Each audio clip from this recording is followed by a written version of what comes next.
Bismillahirrahmanirrahim. Dear students, this is Saeed Zaman Ali. Welcome to the class. We're about to start Principles of Management. Sir अभी तक हमने leadership complete कर लिया है. Leadership skills क्या होती हैं, लीडरशिप की कैटेगरीज क्या है, क्या एक बंदे में सिर्फ एक ही किस्म का लीडरशिप स्टाइल होना चाहिए, ये एक ही किस्म की लीडरशिप स्किल होनी चाहिए? सर नहीं, डिपेंड करता है कि सिचुएशन क्या है, उसी के हिसाब से स्टाइल भी ऑप्ट करना चाहिए.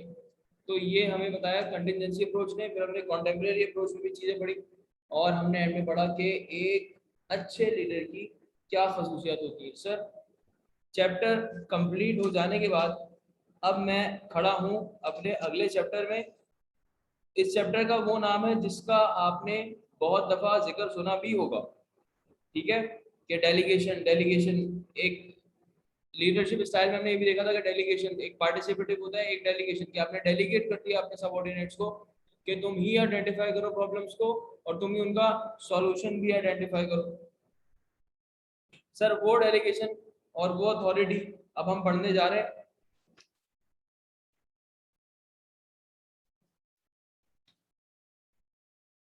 स्टार्ट करेंगे हम चैप्टर का आगाज जिसका नाम है अथॉरिटी एंड डेलीगेशन. आज मैं कोशिश पूरी है कि अथॉरिटी कंप्लीट करा दूं, ठीक है, क्योंकि एक बहुत ही जेनेरिक टॉपिक है. सही है, मैंने कोशिश की ही यही है कि जितनी भी चीज़ें हैं जो कि कॉर्पोरेट एनवायरनमेंट या बिजनेस एनवायरनमेंट से डायरेक्टली रिलेट नहीं करती, मैंने इसलिए वो पहले उठाए हैं टॉपिक्स, ताकि जेनेरिक नेचर के करके आगे बढ़ जाए जल्दी जल्दी. सही है, तो अथॉरिटी एंड डेलीगेशन है, इसमें ज़्यादा टाइम नहीं लगाएंगे. क्यों सर? क्योंकि बेटा इसमें हर वो चीज़ें जो आपको पता है, सिर्फ आपने लफ्ज़ों में शक्ल देनी है, ठीक है. आपने अपने तरीके से नहीं लिखना, मैनेजमेंट के तरीके से लिखना, वही आपने सीखना भी है. तो स्टार्ट करता हूँ अथॉरिटी से. इसके दो अलग अलग पार्ट हैं, अथॉरिटी अलग है, डेलीगेशन अलग है. अथॉरिटी से स्टार्ट कर रहा हूँ. सर क्या है अथॉरिटी? देखो, अथॉरिटी और है, रिस्पॉन्सिबिलिटी और है. अगर मैं आपको ये बोलूँ कि authority is equal to responsibility, sir ये एक हद तक बात सही भी है, लेकिन एक हद तक बात गलत भी है. क्यों? क्योंकि आप अथॉरिटी को एंजॉय करते हो. More the responsibilities more will be the authority. लेकिन इसका ये मतलब नहीं कि अगर आपकी रिस्पॉन्सिबिलिटीज कम हो जाए तो आपकी अथॉरिटी भी कम.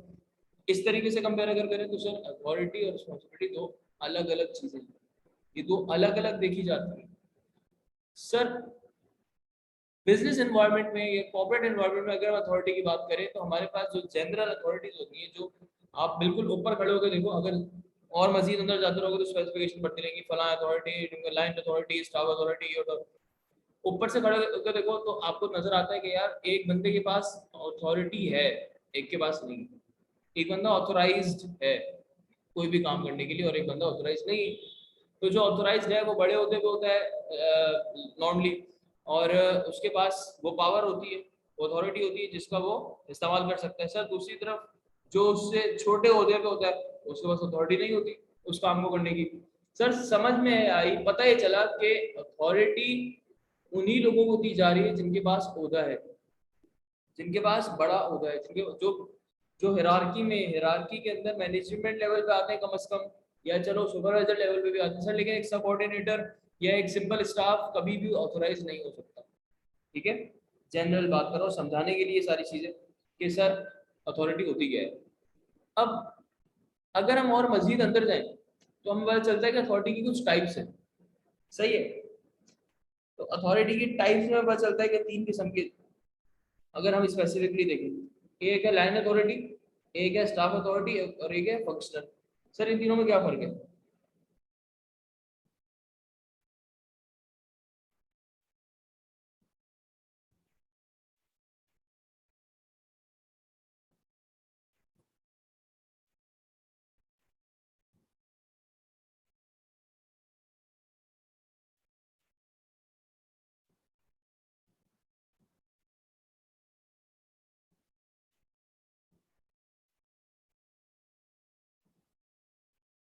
सर अथॉरिटी को इसने तीन तरीकों से डिफाइन कर दिया.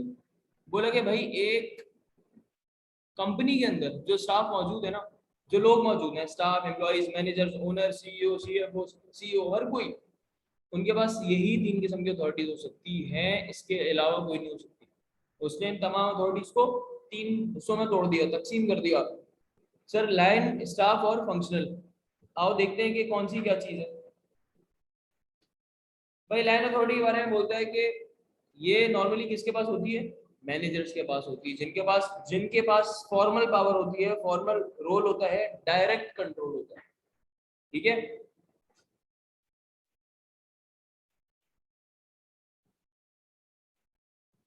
लाइन अथॉरिटी की बात की जाएगा सर, ये वो अथॉरिटी है जो कि टॉप मैनेजमेंट लेवल पे होती है, बड़े लोगों के पास होती है, ऊपर जो होते हैं मैनेजमेंट लेवल पे उनके पास होती है। सर इनके पास फॉर्मल पावर होती है, सर इनके पास डायरेक्ट कंट्रोल होता है। ठीक है, यूजुअली मैनेजर्स के पास होती है, मैनेजर्स और अबव। सही है, ये अथॉरिटी मैनेजर के नीचे लेवल पे नहीं हो सकती। ठीक है, इनके पास अथॉरिटी होती है कि ये ऑर्डर इशू कर सकें, ऑर्डर इशुएंस की पावर होती है, इनके पास अथॉरिटी होती है। सही है,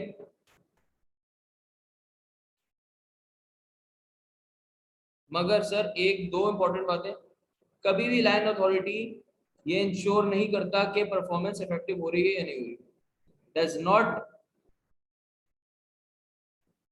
इंश्योर इफेक्टिव परफॉर्मेंस। देखो सिंपल सी बात है, अगर मैनेजर ही इफेक्टिव परफॉर्मेंस को इंश्योर करना शुरू हो जाएगा तो नीचे लेवल पे सुपरवाइजर्स का क्या काम है? नीचे बैठा हुआ असिस्टेंट मैनेजर का क्या काम है? अगर सारे काम मैनेजर है तो मैनेजर का मतलब क्या है? चीज को मैनेज करना, इफेक्टिव हो रही है नहीं हो रही वो सुपरवाइजर का काम है, वो असिस्टेंट मैनेजर का काम है, या वो उस बंदे का काम है जो लूपहोल में, जो रात में उनसे नीचे आ रहा है। ठीक है, तो हम ये तो नहीं कह सकते कि भाई लाइन अथॉरिटी वाले बंदे का काम ये नहीं है कि वो परफॉर्मेंस की इफेक्टिवनेस को जज करेगा, यार परफॉर्मेंस हो रही है इफेक्टिवली या नहीं हो रही, प्रोडक्टिवली हो रही नहीं हो रही, ये इस बंदे का काम नहीं है। सर दूसरी जो चीज नहीं है वो क्या है? Is not restricted to line personnel. Line authority is not restricted to line personnel. Sir क्या मतलब है इस बात का? बताता हूँ अभी।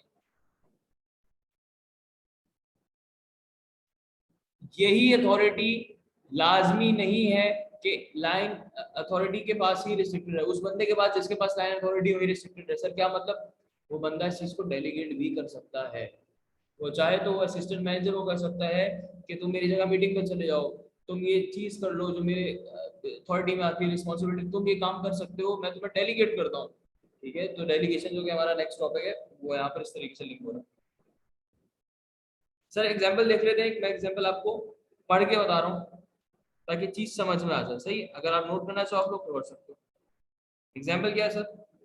Line authority flows down the chain of command. ठीक है, हायरार्की में अगर बात की जाए मैनेजर की, असिस्टेंट मैनेजर की, सुपरवाइजर की, और नीचे फिर सबऑर्डिनेट्स, इस पूरी चेन ऑफ कमांड्स में लाइन अथॉरिटी क्या होती है? Flows down to the chain of command. जाहिर सी बात है, मैनेजमेंट मैनेजर जो ऊपर बैठा है उसके पास लाइन अथॉरिटी, अब वो चीजें नीचे भेज रहा है, डिसेंड कर रहा है, डिसेंडमेंट करने से नीचे डिसेंड कर रहा है, भेज रहा है। कम्युनिकेशन कैसी है? वर्टिकल कम्युनिकेशन है, नीचे भेज रहा है। सही है, तो एक चीज तो समझ में आ गई कि down to the chain of command होती है। और क्या है sir? Line authority gives a production supervisor the right to direct an employee to operate particular machine and gives the vice president of finance the right to request certain reports। ये क्या कर रहा है? ये डेलीगेट कर रहा है, मैं तुम्हें ये राइट देता हूँ, मैं तुम्हें ये राइट देता हूँ, एज असिस्टेंट मैनेजर मैं तुम्हें राइट देता हूँ, एज सुपरवाइजर तुम्हें राइट, डेलीगेट कर रहा है अपने काम। सही है, तो ये कौन सा पॉइंट आ गया कि is not restricted to line personnel. Therefore, land authority gives an individual a certain degree of power related to the performance of an organizational task or organizational desk। Sir वो अपने लेवल पे तो काम कर रहा है लेकिन चीज को डेलीगेट भी कर रहा है। डेलीगेट इसमें ये नहीं कह रहा है कि डेलीगेट कर रहा है, लेकिन मैं आपको बता रहा हूँ क्योंकि टॉपिक अगला हुआ है, समझा रहा हूँ डेलीगेशन क्या है। कि मैं अपनी अथॉरिटी, मैं अपनी कुर्सी पे बोल रहा हूँ असिस्टेंट मैनेजर को, तुम आके बैठ जाओ। अब जाहिर है वो कुर्सी में जब मेरी बैठेगा तो वो सिर्फ कुर्सी में बैठ के मेरे कप वाली चाय नहीं पिएगा, बल्कि मेरे काम भी करेगा। ठीक है, वो होता है ना कि मैनेजर की जो है वो शीशे वाले कप में आ रही है और बाकियों को वो पठान के चाय वाले कप में दे रहे हैं कि बेटा ये लो। तो अब मैनेजर के बैठ के कुर्सी पे शीशे के कप में चाय तो पी रहा हूँ, लेकिन मुझे उनकी अथॉरिटी, उनकी रिस्पॉन्सिबिलिटी भी रिएक्ट करनी पड़ेगी। ठीक है, ये मेरी लाइन अथॉरिटी। समझ में आ गया लाइन अथॉरिटी? लाइन अथॉरिटी इसको ऐसे समझ लो कि लाइन अथॉरिटी आपकी मैनेजर लेवल होती है, बस ये सेम रखो। सही, इवन असिस्टेंट मैनेजर के पास भी होती है, मैनेजर के पास। सर अब आ गया स्टाफ अथॉरिटी में।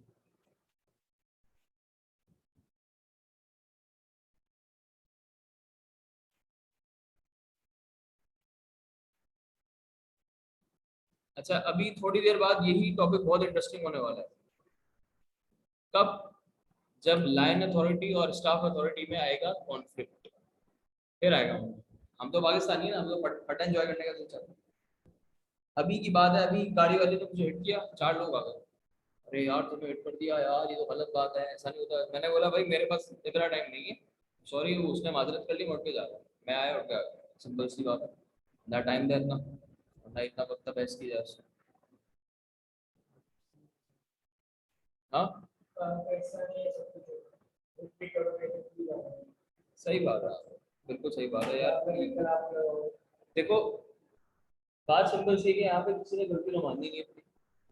ठीक है, तो उससे अच्छा ये है कि आप इसका नारा कशी करके साइड पे कर सकते हो। सर क्या है stock authority? It is the right to advise और counsel those with line authority. ठीक है, क्या? Staff authority is granted to staff specialist in their areas of expertise. It is not a real authority in the sense that a staff manager does not order or instruct by simply advices, recommendations, counseling. सुनते रहोगे, and में समझ में आएगा।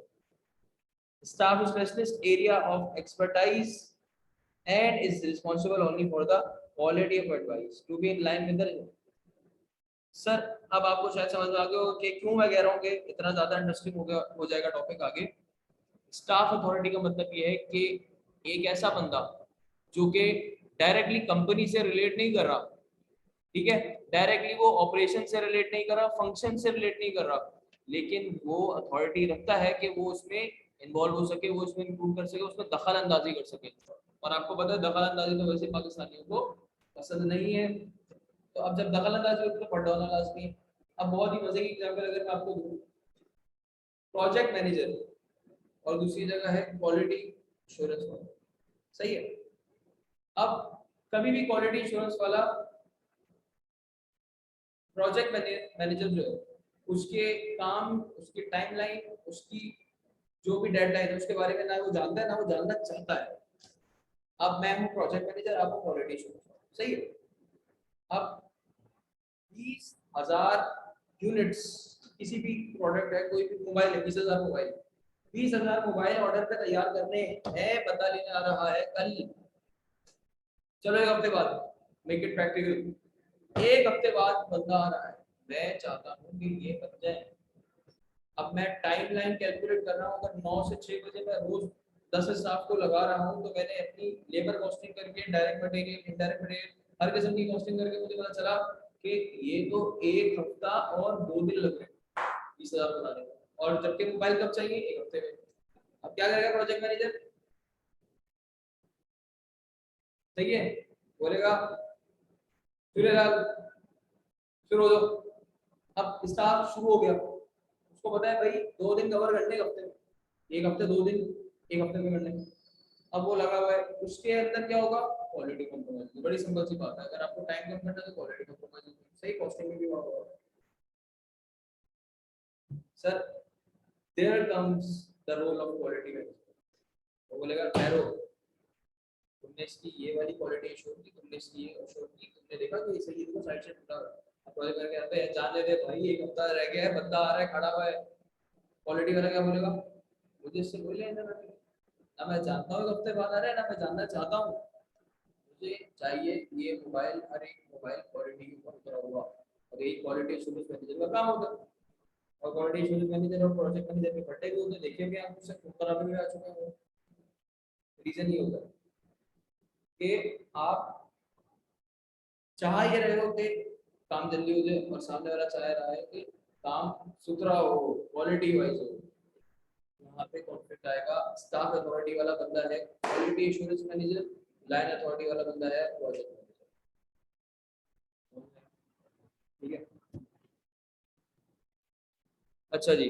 अब इन्होंने भी example दी, इनकी देख लेते हैं क्या कह रहे हैं। For example human resource department employees help other departments bye selecting and developing a qualified workforce. ठीक है भाई, एचआर डिपार्टमेंट ये है जो प्रोक्योरमेंट डिपार्टमेंट के लिए बंदा तैयार करता है, जो सेल्स डिपार्टमेंट के लिए बंदा तैयार करता है, जो हर डिपार्टमेंट के लिए बंदा तैयार करता है। समझ में आगे बात। Quality control manager adds a production manager. अच्छा यहाँ इन्होंने भी उन्हीं का पढ़ा देगा। By determining the acceptable quality level of products or services at a manufacturing company, initiating quality programs and carrying out statistical analysis। सही क्वालिटी प्रोग्राम जो होते हैं उनके भाई चेक किया जाए, वो लेकर आ गया अपना स्कैनर, हाँ भाई नहीं ये देखो इसके अंदर एक चिप गायब है। सही है। फिर स्टैटिकल एनालिसिस होते हैं कि तुमने अगर ये मोबाइल तो 4 घंटे में इतना अच्छा बनाया, ये 1.5 घंटे में इतना अच्छा कैसे बना लिया। स्टैटिस्टिकल एनालिसिस सही है। To ensure compliance with quality standards, quality standards की कंप्लायंस होती है, उनका पूरा लॉ है, एक्ट है, आईएसओ सर्टिफाइड 9001। ये सारी चीजें क्या है, ये स्टाफ अथॉरिटी का काम है। Quality assurance manager is a staff authority who is an expert of his field. ठीक है, समझ में आती है बात। तो उन्होंने भी एग्जांपल दे दी। अब यही चीज यहाँ पर भी हो सकती है कि एचआर डिपार्टमेंट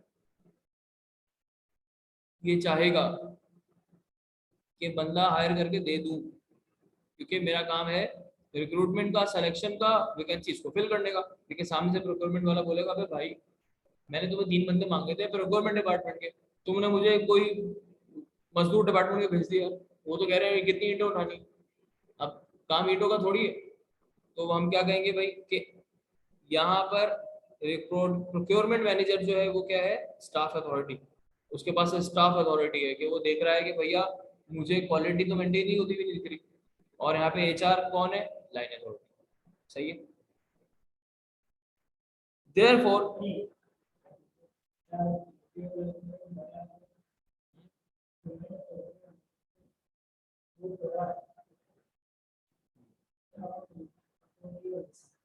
नहीं देखो, बड़ा स्टाफ अथॉरिटी लाइन अथॉरिटी बड़ा छोटा कुछ नहीं है, दोनों इक्वल लेवल रखते हैं।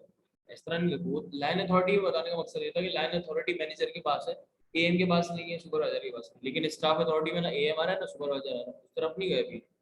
स्टाफ अथॉरिटी एक अलग बंदा है, एक डिफरेंट बंदा है, जो कि स्टार्ट में क्या बोला था मैंने, डायरेक्टली रिलेट नहीं करता कंपनी से, इस तरह उसके ऑपरेशन में रिलेट नहीं करता, फंक्शन में नहीं रिलेट करता।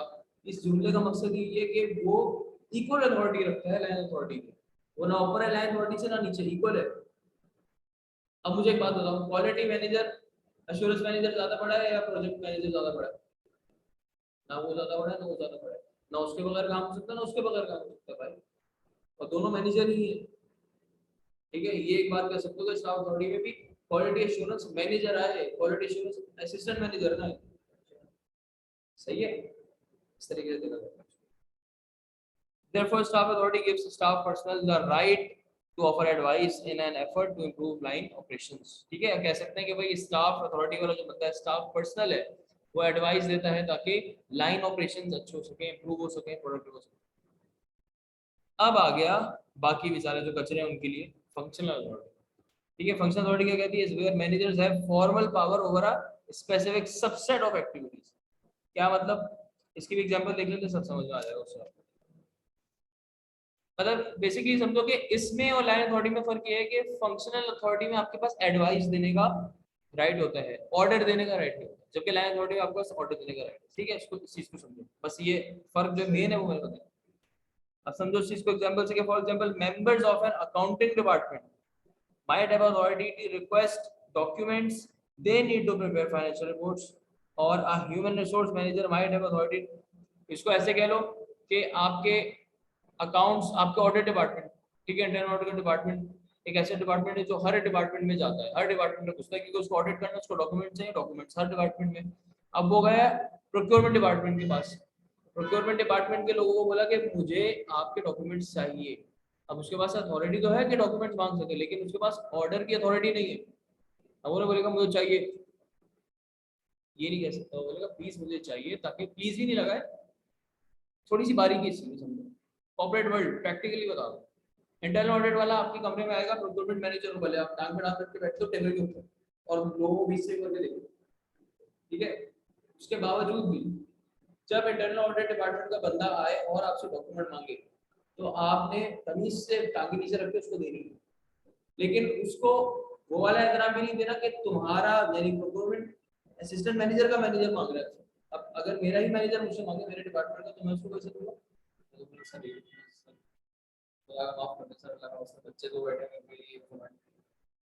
लेकिन इंटरनल ऑडिट डिपार्टमेंट का बंदा है तो उसको देना है, लेकिन वो इज्जत नहीं, ठीक है। प्रैक्टिकली मैं बता रहा हूँ, वो इज्जत नहीं देनी। क्यों? क्योंकि तुम्हें देना है, उसके पास अथॉरिटी है कि वो मांग सकता है, सही है, लेकिन उसके पास राइट टू ऑर्डर, ठीक है। ये फर्क है लाइन अथॉरिटी का function authority. Function authority internal audit का मैनेजर, लाइन अथॉरिटी मेरा खुद का मैनेजर, सही है।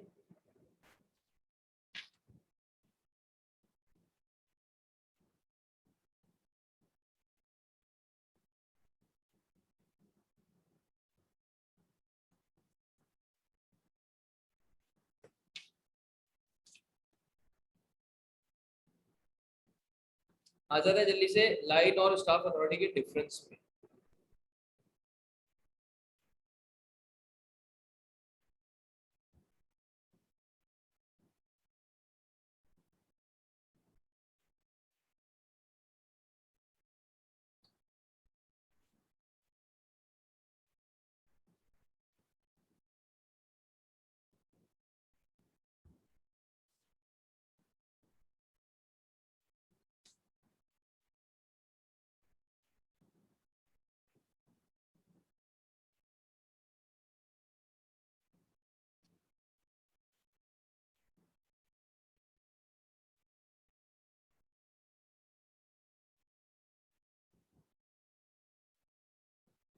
क्या फर्क है आपके ज़हन में स्टाफ और लाइन अथॉरिटी के बीच में?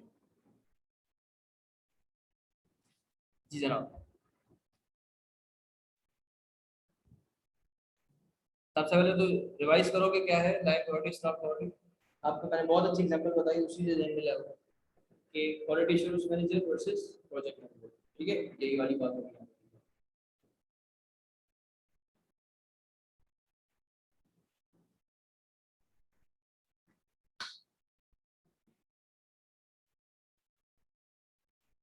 लाइन अथॉरिटी में आप वो अथॉरिटी किस पे इस्तेमाल कर सकते हो? अपने लेवल से नीचे के लोगों पे, down to the chain of commands. जबकि स्टाफ अथॉरिटी कहाँ यूज कर सकते हो? मैनेजरियल लेवल पे, अपने ही लेवल पे इस्तेमाल कर सकते हो। नीचे करने का फायदा, क्वालिटी यही चीज बहुत सा सवाल है। अगर क्वालिटी एश्योरेंस मैनेजर अपने एम से बात करेगा तो वो तो वैसी लाइन अथॉरिटी होगी। क्वालिटी एश्योरेंस मैनेजर अगर क्वालिटी एश्योरेंस असिस्टेंट मैनेजर से बात करेगा या कुछ बताएगा तो वो तो लाइन अथॉरिटी हो जाएगी, अपने से नीचे वाला। जब क्वालिटी एश्योरेंस मैनेजर किसी दूसरे मैनेजर से बात करेगा जब भी तो स्टाफ अथॉरिटी एक्सेस करेगा। किस पे? लाइन अथॉरिटी है ये कि आप down to the chain of command order दे रहे हो। अगर आप नीचे के बंदे को ऑर्डर दे रहे हो तो लाइन अथॉरिटी, अगर आप अपने ही बराबर वाले बंदे को ऑर्डर दे रहे हो तो वो स्टाफ अथॉरिटी। ये तो पहला डिफरेंस ये आ गया।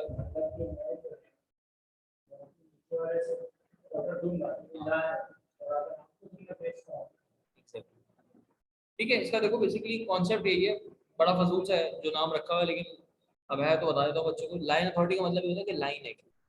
तो देखो ये मैनेजर है, ये एम है, ये सुपरवाइजर है, ये सबऑर्डिनेट है, ठीक है, तो लाइन अथॉरिटी है।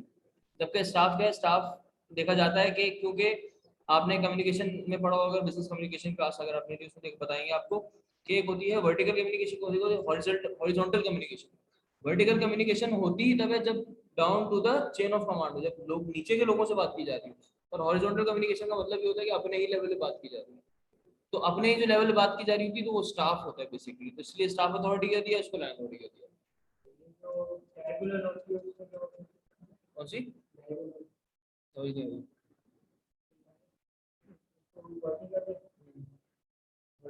हाँ डायगोनल बोल, हाँ डायगोनल कह रहा हूँ। देखो डायगोनल अथॉरिटी में आपकी दोनों चीजें होती है। कम्युनिकेशन की बात करो तो वर्टिकल भी है, हॉरिजॉन्टल भी है, ठीक है। Diagonal communication. दूसरा ये कि डायगोनल कम्युनिकेशन का मतलब होता है कि एक डिपार्टमेंट का बंदा दूसरे डिपार्टमेंट के पास जा रहा है, और एक डिपार्टमेंट का बंदा, नीचे वाला बंदा दूसरे डिपार्टमेंट के ऊपर वाले बंदे से बात कर रहा है, या वाइस वर्सा, ऊपर वाला बंदा दूसरे डिपार्टमेंट के नीचे वाले बंदे से बात कर रहा है। तो ये होता है डायगोनल। इसमें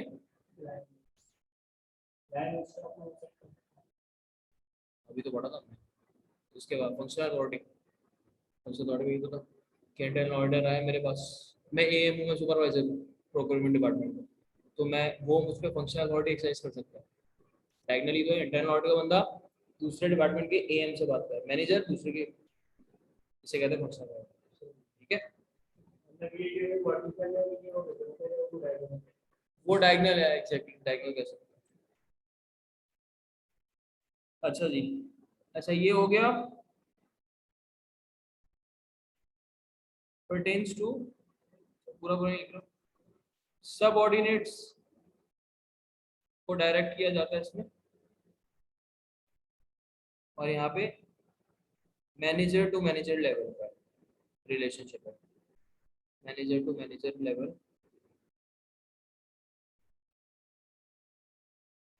रिलेशनशिप,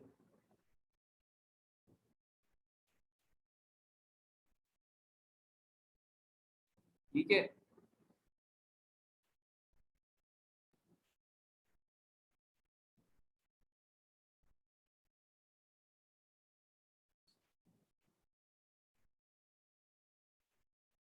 अच्छा जी, directly related to objectives of organisation, indirectly related to objectives of organisation, ठीक है। एक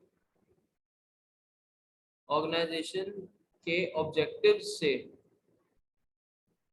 डायरेक्टली रिलेट करता है, और एक इनडायरेक्टली। ये बात तो मैंने स्टार्ट में बताई थी ना कि इनडायरेक्टली रिलेट कर रहा है ऑर्गेनाइजेशन से।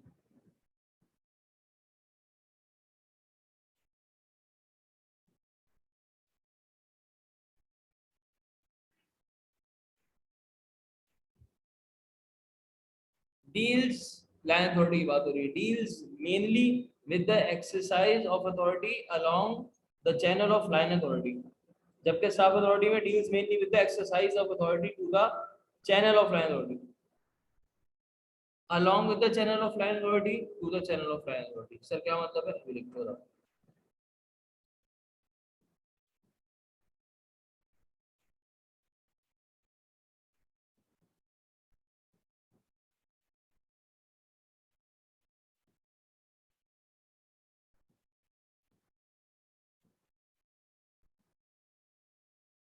लाइन अथॉरिटी, एल ए, भाई सर क्या मतलब है इसका? सर वही मतलब है कि ये जिस चैनल के थ्रू, यानी कि वर्टिकल ही जा रहा होगा अलोंग विद द चैनल, ठीक है, जबकि ये चैनल के साथ ही रहेगा।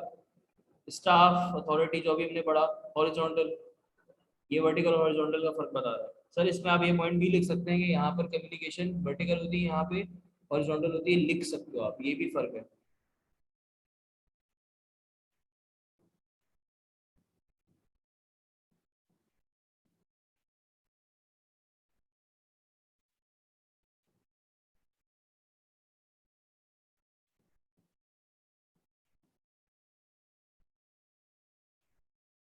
ठीक है जनाब।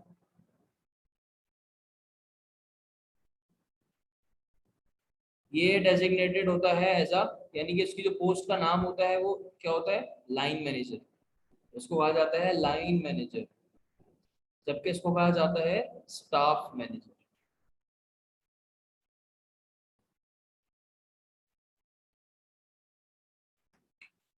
सर क्या कभी लाइन मैनेजर स्टाफ मैनेजर बन सकता है? हाँ। अगर क्वालिटी एश्योरेंस मैनेजर अपने एम से बात कर रहे हैं तो उस टाइम पे लाइन मैनेजर, लेकिन अगर वही क्वालिटी एश्योरेंस मैनेजर प्रोक्योरमेंट या प्रोजेक्ट मैनेजर से बात करे तो स्टाफ मैनेजर, ठीक है। एक बंदा, अब सवाल ये आता है कि सर क्या एक बंदा दो ही है तो अथॉरिटीज को एक्सेस कर सकता है? बिल्कुल कर सकता है, क्यों नहीं कर सकता? सही है, बात समझ में आ रही है, बल्कि तीनों कर सकता है, फंक्शनल भी तो कर सकता है, क्यों नहीं कर सकता? अच्छा जी, ये हो गया।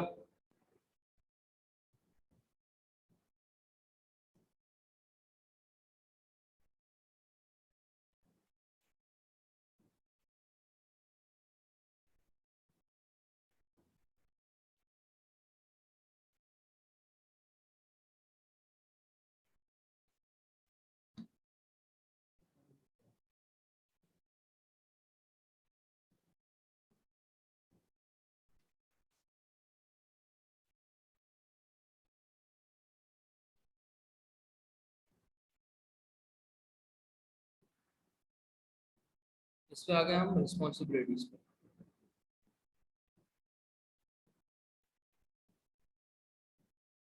Line manager,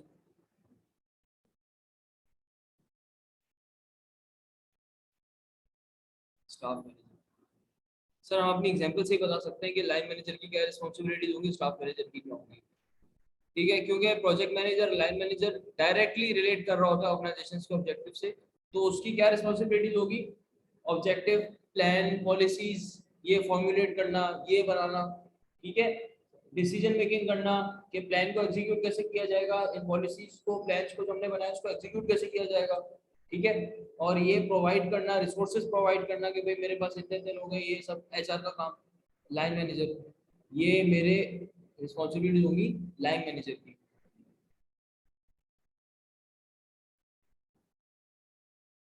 formulate plan, objectives, policies,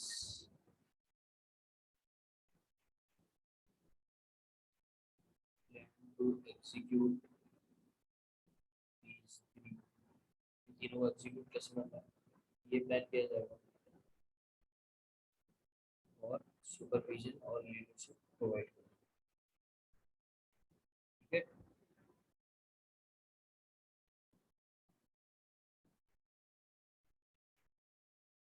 objective, policies, plan बनाना।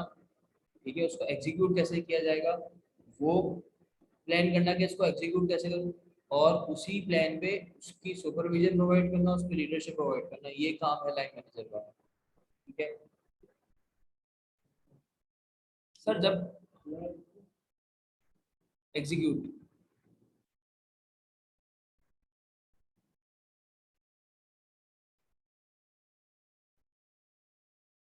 सर जबकि स्टाफ मैनेजर का काम ये है, रिस्पॉन्सिबिलिटीज ये है, advice, help and guide line manager to perform ये वाली ड्यूटीज जो ऊपर पड़ी हमने। समझे, स्टाफ मैनेजर का काम है एडवाइस, हेल्प और guide line manager to perform these activities. ठीक है, और एडमिनिस्ट्रेटिव सर्विसेज दे उसको।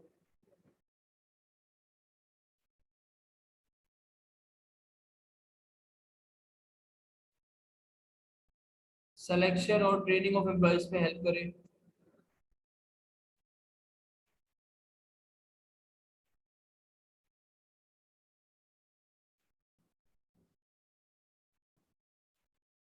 उसके ऑब्जेक्टिव्स, प्लान्स और पॉलिसीज को मजीद इंटरप्रेट करके क्लियर करे।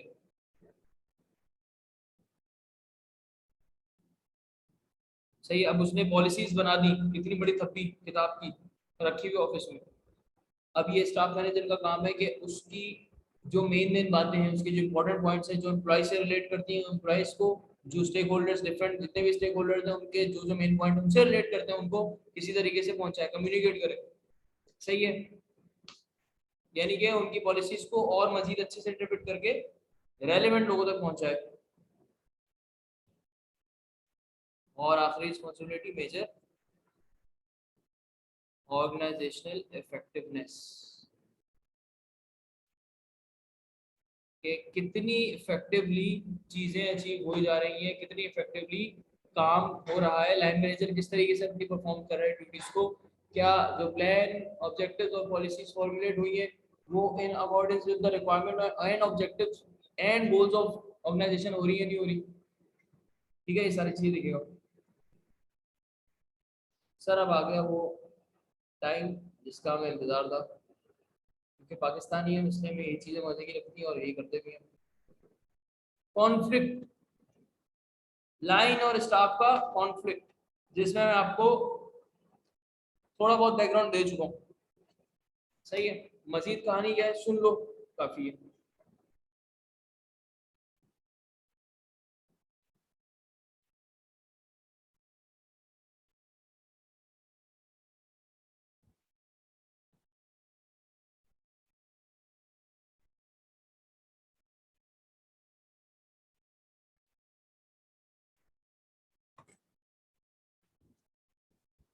तो सर कहानी कुछ यूं शुरू हुई कि line and staff relationship is based on the assumption that both support each other, ठीक है, सिंपल सी बात है। 10 मोबाइल बनाने एक हफ्ते, 20 मोबाइल एक हफ्ते में बनाने, प्रोजेक्ट मैनेजर ये बनाने की कोशिश करेगा, क्वालिटी मैनेजर उसको इंश्योर करेगा कि इंश्योर करेगा कि हाँ भाई अप टू द मार्क चीज बन रही है या नहीं बन रही है, up to the quality standards compliance हो रही है या नहीं हो रही। तो दोनों बेसिकली कर क्या रहे हैं, दोनों ऑर्गेनाइजेशनल ऑब्जेक्टिव से तो काम कर रहे हैं, ठीक है।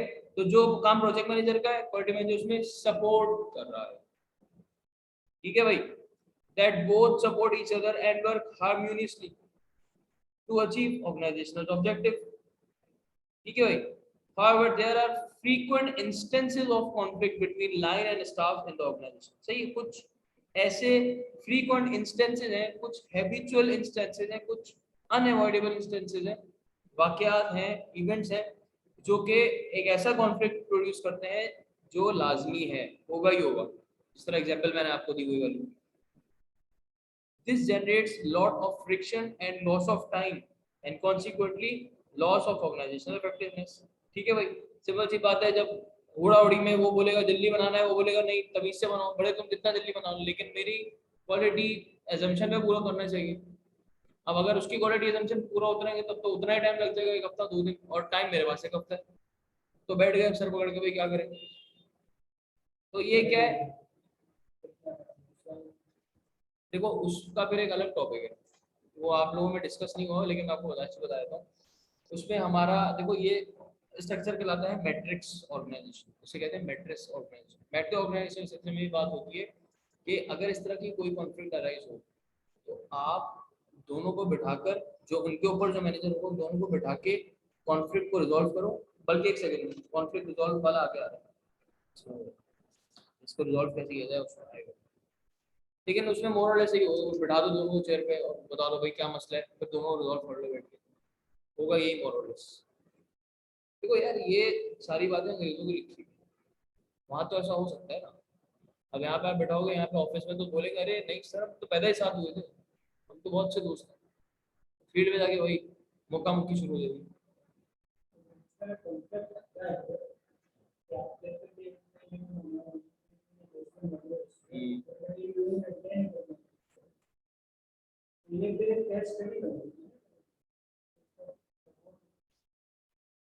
देखो यार नॉर्मली अगर प्रैक्टिकल बात करेंगे ना तो उसमें होता है कि अगर इमरजेंसी बहुत ज़्यादा हो जाए तो नॉर्मली ये कंसिडर किया जाता है कि मेरे पास जो बाकी लेबर पड़ा हो उसको भी लगा दूँ, क्योंकि ये काम इमरजेंसी का भेजना है सामने, अर्जेंटली पैसे भी रिसीव कर लिए। या ये होता है कि माजरत कर ली जाती है कस्टमर से कि भाई आपको 2 दिन एक्स्ट्रा लग जाएंगे, इस तरीके से होता है, और उनको डिस्काउंट ऑफर कर दिया जाता है कि आप 2 दिन की लेट की वजह से। तो ये तो चल रहा होगा। इवन यार आप यही चीज़ देखो ना रेस्टोरेंट वगैरह में तो बहुत होती है।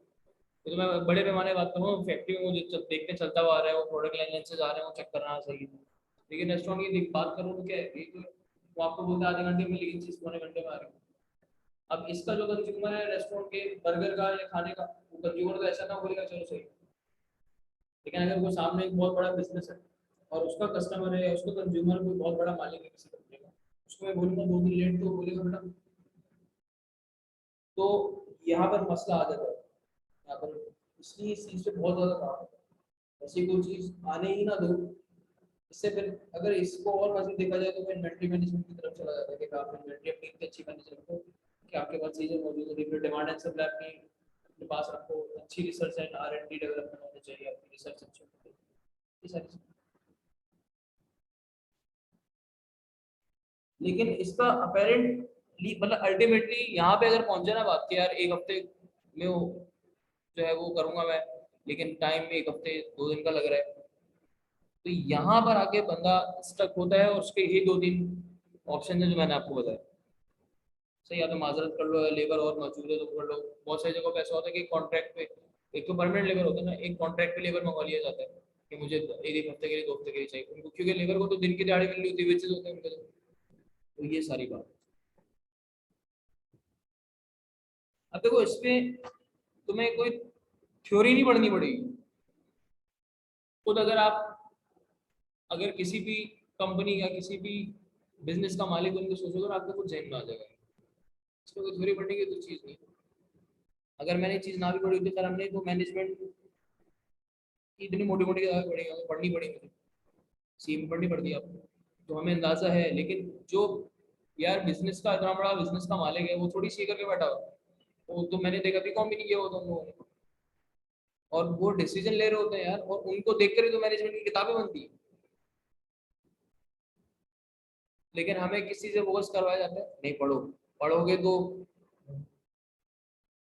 अरे भाई उन लोगों ने तो पढ़ा ही नहीं, उनको देख के किताबें बन रही हैं।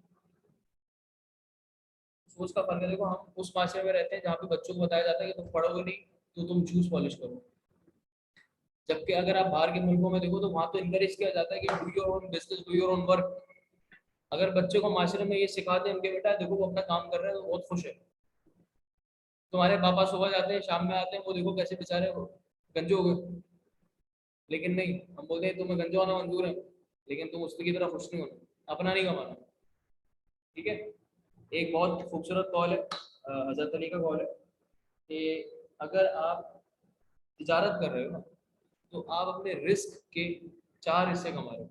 लेकिन अगर आप किसी की एम्प्लॉयमेंट में हो, यानी कि एम्प्लॉयमेंट है, उन्होंने कोई लफ्ज यूज किया होगा, तो यानी कि अगर आप कोई जॉब कर रहे हो ना तो अपने रिस्क में से 4 में से एक हिस्सा कमा रहे हो। इतना फर्क है अपने काम करने में और कहीं पे और काम पे किसी के लिए काम करने में।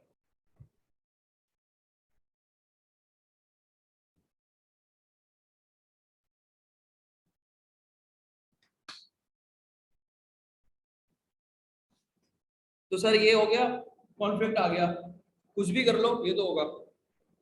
ठीक है भाई, these relations are often categorized more by conflict than cooperation. सही है क्या?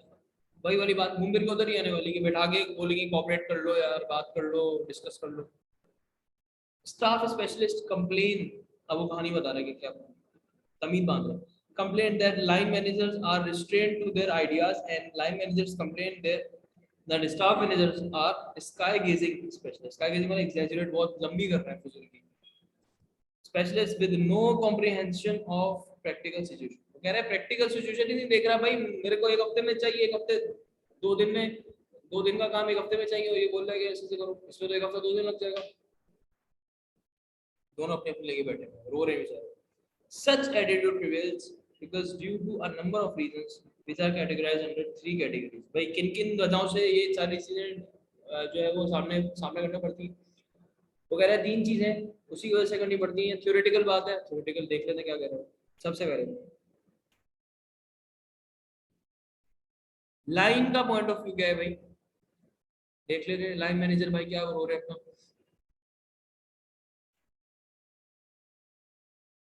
लैक ऑफ रिस्पॉन्सिबिलिटी, वो कहता है कि it is the perception of line managers that staff people do not carry any responsibilities in the organization. उनका कोई काम धरना होता नहीं है, वो आते हैं स्कैनर लेके व्यू करते हैं, बोलते हैं खराब है।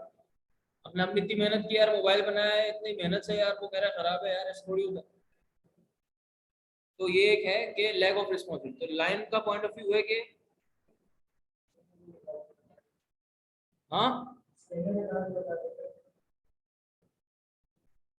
स्कैनर ही गलत बता देते। देखो तो ये हो तो सकता है ना, एक एक चीज हमेशा लाई करती है, वो होता है बिजनेस रिस्क। आप ऑडिट में, अगर ऑडिट रिस्क में पढ़ाए पढ़ने के साथ साथ आपको बता दिया गया तो आपको पता चलेगा कि बिजनेस रिस्क क्या होता है। बिजनेस रिस्क में एक रिस्क होता है इनहेरेंट रिस्क। इनहेरेंट रिस्क किस तरह का, अभी हम बैठे हुए ना, छत गिर जाएगी, इसके कितने परसेंट चांस है? देखो ये तो पता है ना, प्रोबेबिलिटी पढ़ के आए हो कि दुनिया में किसी भी चीज का चांस 0% नहीं हो सकता और ना ही 100% हो सकता। लाई करते हैं बीच में कुछ भी हो जाए, चाहे 0.000001% होगा, लेकिन होगा 0 नहीं हो सकता। छत गिर जाएगी, चांस है। तूफान आ जाएगा, चांस। कयामत आ जाएगी, चांस। इसी तरीके से टेक्नोलॉजिकल बग जिसे कहते हैं ना, बग, तो टेक्नोलॉजिकल बग भी इनहेरेंट लिमिटेशन में आता है कि अगर मेरा स्कैनर भी खराब हो गया तो इसमें वो चीज़ें जो मैं अपना अल्टीमेट कुछ भी कर लूंगा ना, इसमें कुछ नहीं करूँगा। अब मेरी वेबसाइट है कोई, एफबीआर का जब पोर्टल हैक हो सकता है, आईआरएस, IRIS जो है यार, जब वो हैक हो सकता है तो फिर क्या चीज़ है, तो दुनिया में कुछ भी नहीं। मेरा अपना सिस्टम हैक हो गया था और मुझे ईमेल पे मेल आई थी एक अंग्रेज की कि मुझे आप $10,000 अगर दे दो, $10,000, तो मैं आपकी सारी चीज़ें वापस कर दूँ। मैंने बोला नहीं चाहिए बेटा, तू रख। क्या करेगा मतलब, तू रख ले भाई मुझे अपने पास रख, तो खुश रह। मैंने सारा क्लीन करवा के हार्ड ड्राइव वगैरह सारी नहीं लगवाई, सब तो बढ़िया। क्या करें, मैं $10,000 उसको दूंगा, मतलब मैं डेटा नहीं देने का पैसे मांग रहे, जिंदगी भर कमा सकूँ मतलब। तो ये है, ये सारी चीजें यार, इस चीज को कोप अप किया जा सकता है। जिस तरह हैकिंग का ये है कि आप अपने पास बैकअप बना के रखो, रोज डेली बेसिस पे बनना होता है बैकअप। हर कंपनी में जाओगे तो बैकअप बनना होता है, मगर स्टिल स्कैनर की अगर कोई खराबी है।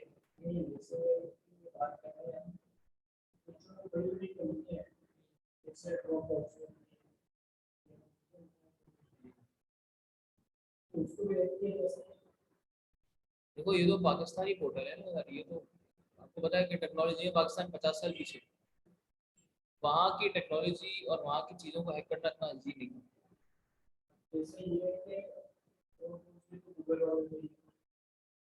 क्या है? हाँ,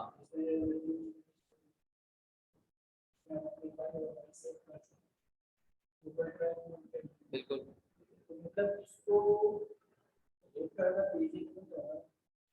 आपने नेटफ्लिक्स पे स्नोडेन, स्नोडेन पता कौन है? CIA एजेंट है। CIA जो अमेरिका की इंटेलिजेंस एजेंसी है ना, दुनिया का वाहिद पहला CIA एजेंट है जो कि रिजाइन करने के बाद अभी तक जिंदा है। और वो कहाँ है, और जिंदा कैसे है, वो है रशिया में। ठीक है, रशिया अमेरिका का दुश्मन है, और ना रशिया अमेरिका जा सकता है कोई, ना अमेरिकन रशिया जा सकता है। वो बंदा किस तरीके से पहुंच गया रशिया में, उसने सब उगल दिया, उसने जो बताया है ना, उसके बाद में अगर आपको बताऊंगा फिर आप भी सवाल नहीं करोगे। अभी तक तो हम सुनते हैं ना सर, आप उसकी डॉक्यूमेंट्री निकाल के देखना, उसने एग्जैक्टली बताया, उस पर फिल्म भी बनी है पूरी, स्नोडेन के नाम से ही बनी। लैपटॉप के कैमरे से लेके, आपके टेक्स्ट मैसेजेस से लेके, आपकी हर कॉल, आपका हर बटन प्रेस वहां जा रहा होता है। एक एक डाटा है वहां पे, एक एक बंदे का एक एक डाटा। इवन पाकिस्तान के अंदर भी उन्होंने ये भी दिखाया, उसने बताया है, उसने पाकिस्तान की 3 पाकिस्तानियों के नाम भी बताए। हाँ,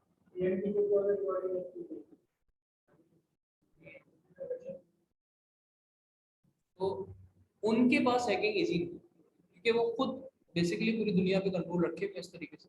अब वो कोई हैक करना भी चाहता है और उनके पास ऐसा नहीं कि 2 बंदे लेके बैठे हैं, एक स्टाफ, एक नफरी है पूरी, जो हर चीज को देख रही है, मॉनिटर कर रही है बैठ के कंसिस्टेंटली। अभी मैं बात कर रहा हूँ तो मुझे वो देख रहे हैं, सुन रहे हैं, लेकिन स्नोडेन भाई ने बताया, मुझे कुछ नहीं पता कुछ। तो उसके बाद तुम्हें आपको लगता है कि कोई हैक कर सकता है? तो ये पॉइंट है कि इसलिए अब, हाँ यार, ये मुझे बाहर का लग रहा था, सिर्फ मैंने इतना ज्यादा ना वो किया, सर्च किया कुछ नहीं। यार देखो, हम बहुत सारी चीजें डाउनलोड करते हैं ना इस पर, उसी के थ्रू होती है। हमने डाउनलोड किया, वो कुछ ना कुछ इजाजत मांगता है या कोई ऐड आ जाता है साइट पे, अगर गलती से भी उसको क्लिक करेंगे तो वो बेसिकली परमिशन होती है। बहुत सारे तरीके होते हैं। मुश्किल थोड़ी है, सिस्टम किसी का हैक करना मुश्किल नहीं है आजकल, तो पाकिस्तानी मिल जाएंगे आपको बहुत सारे। हाँ, ये है कि अगर आप किसी ऐसी जगह पे या किसी बैंक को करना है, आप देखो पाकिस्तान में 2 साल पहले की बात है, 2019 में, कि आपको पता क्या होता, बैंक सारे हैक हो गए। मतलब एक बहुत नेक्स्ट लेवल पे उनकी सिक्योरिटी बैंक्स की, क्योंकि मैं पर्सनली जानता हूँ, आपको भी अंदाजा होगा, बहुत नेक्स्ट लेवल सिक्योरिटी वो हैक हो गई पाकिस्तान में, तो फिर सोचो ना, कहानी खत्म। और वो भी बाहर के ही लोगों ने की थी, यहाँ के लोगों ने नहीं की, बाहर का ही कुछ चीज हाथ से निकल चुकी है। पाकिस्तान टेक्नोलॉजी में पीछे। 50 भी नहीं, सही कह रहा हूँ, 100-200 साल पीछे लगता है आराम से।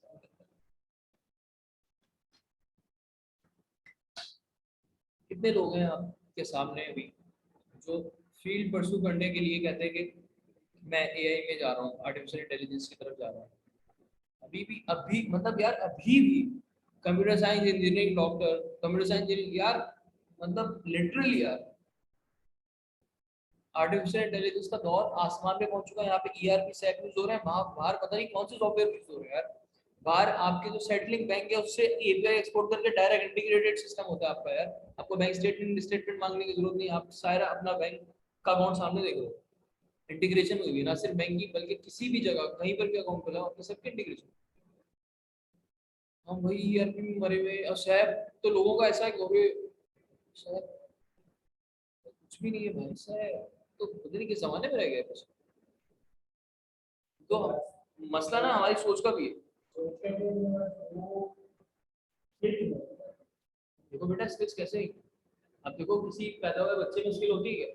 हम तो अब लीडरशिप की कहानी भी पढ़ ली पूरी, बॉड लीडर। तो जब तक कि सराउंडिंग में नहीं कुछ मिलेगा कैसे करेगा भैया? वो हर चीज पे रिसर्च करता है। अरे रिसर्च, आप मुझे एक बात बताओ, रिसर्च लैब कितने हैं पाकिस्तान में, कराची में? मतलब स्कूल के अंदर जो खोले हैं छोटे छोटे उनकी बात नहीं कर रहा, रिसर्च लैब बकायदा कितने हैं? मैक्सिमम मैंने जहाँ तक देखा था 15 थे।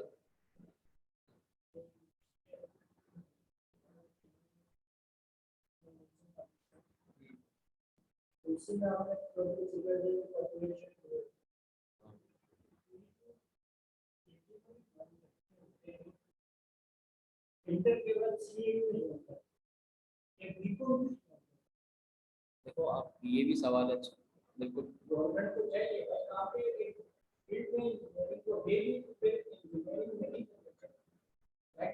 अब कॉमर्स वाले, ये तो खैर आप एजुकेशन सिस्टम की बात कर रहे हो, वो तो हम कहते हैं ना कि एजुकेशन सिस्टम में हमारे क्या मिसिंग है, सिस्टम। सिस्टम ही नहीं है एजुकेशन सिस्टम के अंदर। दूसरा ये कि इंजीनियर जब इंजीनियर बन रहा होता है और जब वो देखता है ना कि पाकिस्तान का फला प्रोजेक्ट जो है वो एंडरसन ने बनाया है, फला प्रोजेक्ट जो है वो फर्ग्यूसन ने बनाया है, तो बोलता है यार ना मेरा नाम एंडरसन है ना मेरा नाम फर्ग्यूसन है, तो मैं इंजीनियरिंग करके करूंगा क्या यहाँ पे, जब यहाँ के प्रोजेक्ट ही बाहर के लोगों से बनवा रहे हैं। यहाँ की कंस्ट्रक्शन आधी है ज्यादा चाइनीज कर रही है, बाहर की कंपनीज कर रही है, तो यार यहाँ के इंजीनियर्स क्या करेंगे, तो क्या करते हैं वो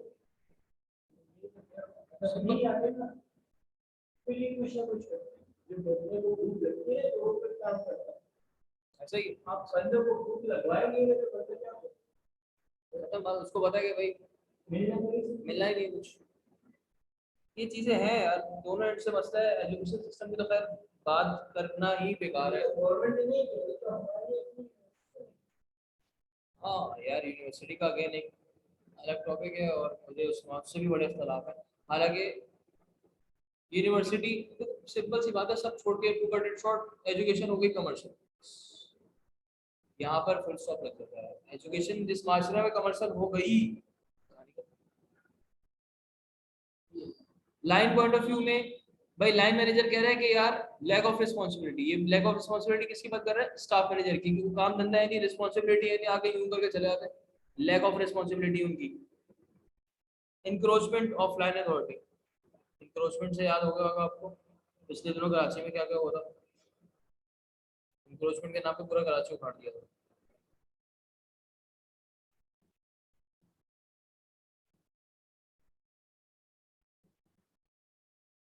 ठीक है, अब यहाँ पर लाइन मैनेजर बन गया पाकिस्तानी, वो कह रहा है कि स्टाफ मैनेजर आता है और मेरे काम पे दखल अंदाजी करता है, किसके नाम पे? एडवाइस और हेल्प के नाम पे और गाइड के नाम पे।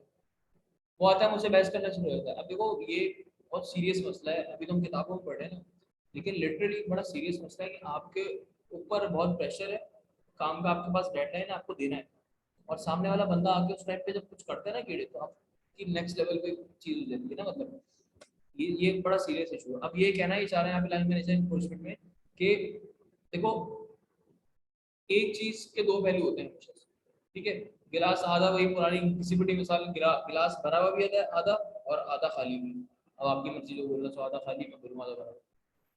तो स्टाफ मैनेजर लाइन मैनेजर के हिसाब से ये करता है, गाइड हेल्प के नाम पे वो अजीब अजीब पॉइंट निकालता है जो कि जिंदगी में उसने नहीं निकाला, फिर क्या करेंगे? तो ये है, ये कॉन्फ्लिक्ट यहाँ से अराइज होता है कि उसको ऐसा लगता है कि अननेसेसरी और इररेलेवेंट गाइड और हेल्प कर रहा है वो, ठीक है, इंक्रोच कर रहा है, इंटरफेयर कर रहा है. Line manager feels that staff people interfere in their authority. They give advice and recommendation on the matters which fall within their jurisdiction. And whenever there is any encroachment of interference on the legitimate basis, the result is resentment, hostility, open or hidden reluctance to accept advice and recommendation. क्या कर रहा है? जब जब वो encroachment, जब जब उसके लेजिटिमेट अथॉरिटी यानी कि जिसका वो राइट रखता है और वो आके बात सही भी कर रहा है ना अगर, तो वो अथॉरिटी को ऑर्डर की तरह इस्तेमाल करता है और उससे क्या होता है? हॉस्टिलिटी, रिलक्टेंस, हटा, कॉन्फ्लिक्ट, ठीक है. रिलक्टेंस मतलब रेजिस्टेंस, कि भाई मैंने तुमसे बात नहीं की, रेजिस्ट कर रहे हैं मुझे. ये पॉइंट है लाइन मैनेजर का, सही ध्यान में रखना, ये लाइन पॉइंट ऑफ व्यू. दूसरा, तीसरा पॉइंट है डिल्यूजन ऑफ अथॉरिटी. इसमें भी वो यही बात कर रहा है कि अथॉरिटी का गलत इस्तेमाल करते हैं. Illusion of authority, the line there is a feeling that staff people dilute line authority. कुछ फीलिंग्स उनकी तरफ से, लाइन मैनेजर की तरफ से है कि हमें ऐसा लगता है कि भाई अपनी अथॉरिटी को बहुत इस्तेमाल कर रहे हैं. जैसा कि in fact staff authority emerges out of delusion of line authority. Line managers may fear that their responsibility will be reduced because of the addition of staff, thereby making their job less challenging and boring. भाई उनको एक threat होता है कि ऐसा ना हो कि इनके आने से मेरी जो जॉब है वो खतरे में पड़ जाए. सही अभी बताया ना मैंने, प्रेशर, एक तो आया हूँ मैं, मेरे पे प्रेशर है, नहीं किया तो निकाल दूंगा जॉब से, तो ये बोल रहा है मेरा बॉस. और सामने से स्टाफ मैनेजर आके बोल रहा है यार ये अच्छा पसंद नहीं आ रहा मुझे. तो डेल्यूजन ऑफ, उनको ऐसा लगता है कि अपनी अथॉरिटी का गलत इस्तेमाल किया जा रहा है. थ्योरेटिकल बेसिस, ये बड़े मजे का पॉइंट है. Often, the advice and recommendation of staff people suffer from theoretical basis because of two reasons. First, they tend to think within the context of their own specialty and use criteria prescribed in their own discipline. Which वो कह रहे हैं कि भाई मतलब जो quality check करने में आते हैं तो सब कुछ उनका होता है. स्कैनर उनका, आर्ग्यूमेंट उनकी, क्लेम उनका, क्रिटिसिज्म उनका, सब कुछ उनका. सही थ्योरेटिकल बेस का पॉइंट है, बड़ा अच्छा पॉइंट है. और तो ऐसे में क्या होता है? Prescribe in their own discipline which may make the advice one sided. ऐसा लगता है कि आर्गुमेंट वन साइडेड है, क्रिटिसिज्म वन साइडेड है. एंड ऐसा होता है ये कि क्वालिटी एश्योरेंस वाला ना, मैंने प्रोजेक्ट मैनेजर को कुछ नहीं होता था, बोलता है सब बेहतर, क्या बात है बेहतरीन लग रहा है यार, वो रिपोर्ट बनाते हैं, हो जाता है ऊपर, टॉप मैनेजमेंट ने दे देता है. अब बेचारा प्रोजेक्ट मैनेजर को ये मसला है कि यार ये रिपोर्ट बना के ऊपर दे देता है, मुझे तो क्या बेहतरीन है, लेकिन ये रिपोर्ट ऊपर दे रहा है जिसमें 1000 पॉइंट लिखे हुए कि भाई मोबाइल टेढ़ा है, मेढ़ा है, ये उसकी स्क्रीन टूट गई और बहुत सारी बातें. हाँ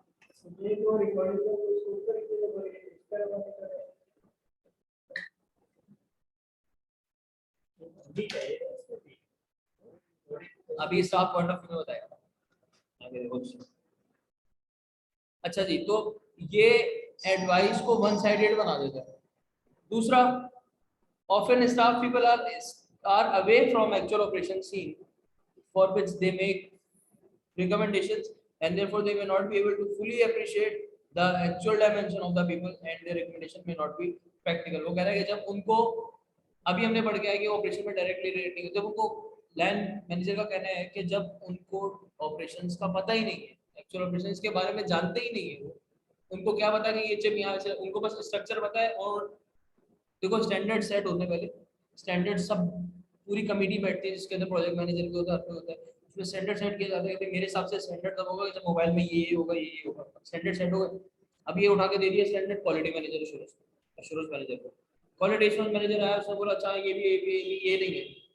अब हो सकता है कि किसी टेक्नोलॉजिकल चेंज की वजह से कोई चीज ना लगाई गई या कोई भी एक्सवाई रीजन होगा, तो वो तो एक्सेप्ट ही नहीं करे. क्वालिटी मैनेजर बोलेगा भाई मैं नहीं जानता, ये इस पे नहीं है, कहानी खत्म. ये बात कर रहा है कि भाई वो जो एक्चुअल ऑपरेशन सीन के बारे में नहीं जानता, तो वो कैसे अपनी एडवाइस दे सकता है? उसकी रिकमेंडेशन मेरे हिसाब से वाइड है, बेकार है और प्रैक्टिकल नहीं. ठीक है, ये थी थ्योरेटिकल बेसिस, तो थोड़ी मजे की लगी मुझे, बाकी तो सब नॉर्मल बात है।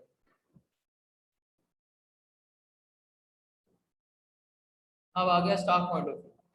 अब ये स्टाफ भैया क्या कह रहे हैं, इनकी सुन लेते हैं सारी।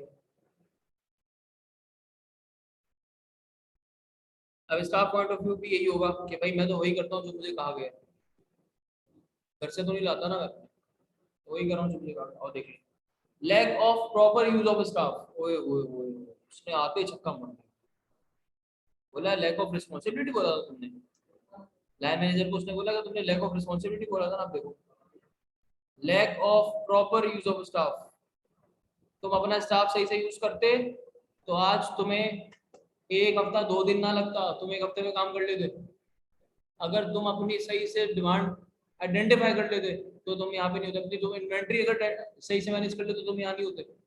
ये बोल रहा है स्टाफ मैनेजर, सही है। अब आप मजीद देखते हैं क्या बोल रहा है। Staff people feel that line managers do, ये स्टाफ मैनेजर का पॉइंट ऑफ व्यू, ये लाइन मैनेजर को बोल रहा है। हाँ अभी कह रहा था, आपको खत्म हो गया थ्योरेटिकल बेसिस को, खत्म हो गया। अभी तक लाइन मैनेजर स्टाफ मैनेजर हो गया, ठीक है।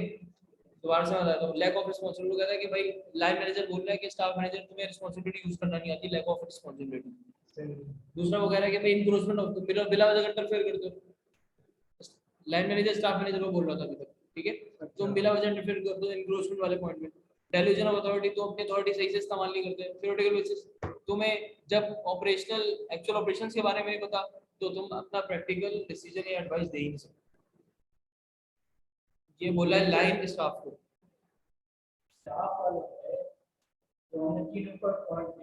ऊपर जो 4 पॉइंट्स पढ़े हमने वो लाइन मैनेजर स्टाफ मैनेजर के बारे में कह रहा था। अच्छा कि ये स्टाफ मैनेजर इस तरह इस तरह, हाँ, और अब ये जो पॉइंट है वो ऊपर गया है, वो लाइन मैनेजर के बारे में कह रहा है कि लाइन को proper use of staff. Exactly, ये स्टाफ लाइन को कह रहा है, ये लाइन के बारे में कह रहा है, ठीक है। स्टाफ में अगर प्रॉपर स्टाफ में भेज दिया तो ये लैडर उसको स्टाफ वाले नहीं, देखो स्टाफ वाला लाइन वाले को कह रहा है कि तुम प्रोजेक्ट मैनेजर को कह रहा है, इस तरह समझो क्वालिटी मैनेजर प्रोजेक्ट मैनेजर को कह रहा है, स्टाफ लाइन से कह रहा है कि भाई अगर तुमने अपना प्रॉपर यूज किया होता है स्टाफ का तो तुम्हें एक हफ्ता 2 दिन ना लगता, तुम एक हफ्ते में काम कर लेते। तुम ये एक्सक्यूज ही नहीं देते कि भाई मैं जल्दी जल्दी कर रहा हूँ, मुझे एक हफ्ते में देना है। मतलब जो मैनेजर है उसके जो नीचे अंदर वो उसका, हाँ एग्जैक्टली, वो के स्टाफ मैनेजर कह रहा है कि तुम अपने स्टाफ को अगर यूज कर लेते सही से, प्रॉपर यूज ऑफ स्टाफ, तो ये नौबत ना आती। सही है। Staff people are informed after the action has been taken, वो कह रहा है जब बताया, जब तुमने अपना स्टाफ पूरा रख लिया, कंप्लीट कर लिया, ठीक है। हालांकि ये भी क्वालिटी मैनेजर एश्योरेंस को बताना पड़ता है कि मैं ये काम कर रहा हूँ, इसमें इतना इतना स्टाफ यूज होगा, मैं इतना स्टाफ लेके जा रहा हूँ। इंटीमेट करना, क्योंकि देखो इन दोनों की जो अथॉरिटी है, कहीं पर भी ऑर्डर देना नहीं है, एडवाइस है, गाइड है, हेल्प है और कम्युनिकेशन है, ठीक है। तो कम्युनिकेशन करना जरूरी है प्रोजेक्ट मैनेजर को क्वालिटी मैनेजर को, कि प्रोजेक्ट मैनेजर क्वालिटी मैनेजर को कम्युनिकेट करेगा मुझसे कि मैं इतना इतना स्टाफ लेके आ रहा हूँ उस काम को करने के लिए। तो कह रहा है भाई तुमने ये भी नहीं बताया मुझे, ठीक है। Line manager consult them only as a last resort. Resistance of new ideas, दूसरा पॉइंट क्या है भाई स्टाफ का, रेजिस्टेंस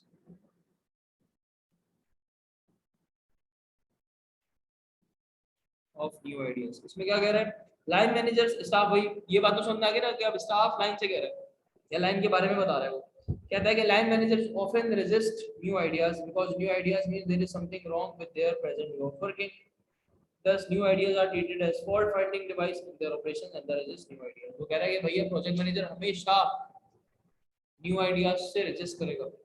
क्यों? बड़े मजे की बात है, क्यों? क्योंकि वो एक बोलेगा कि अगर मैंने न्यू आइडिया इंट्रोड्यूस किया तो इसका ये मतलब होगा कि पुराना वाला आइडिया बेकार था, और फिर हमारे काम पे शक पैदा हो जाएगा। फॉल्ट फाइंडिंग की तरीके से देखा जाएगा कि भाई ये तो फॉल्ट दिख रहा है इसमें, जब भी तो उसने तरीका चेंज किया। इसलिए वो कहता है न्यू आइडिया चाहिए, चाहे वो इफेक्टिव हो जैसा भी हो, कहता चाहिए। मतलब फुल एकदम महसूस नहीं होगा कि आप पाकिस्तान में नहीं हो, ये थ्योरी सारी पाकिस्तानी होगी। सही है। अच्छा, तीसरा पॉइंट है लैक ऑफ प्रॉपर अथॉरिटी, वो भी यही बोल रहा है कि भैया ये अपनी अथॉरिटी सही यूज नहीं करते। सही है, ये 3 पॉइंट और उसके ऊपर के 2 पॉइंट, ओ सॉरी 4 पॉइंट, ऊपर वाले के 4 और ये 3, ये 7 पॉइंट्स बता रहे हैं कि कॉन्फ्लिक्ट अराइज होता है तो इन्हीं 7 रीजन की वजह से अराइज होता है। सही है, इसके अलावा कोई रीजन नहीं होता, इन्हीं 7 रीजन की वजह से ज्यादा देखा जाता है। ठीक है भैया,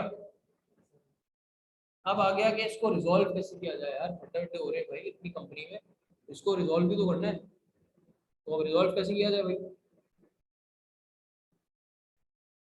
और देखते हैं।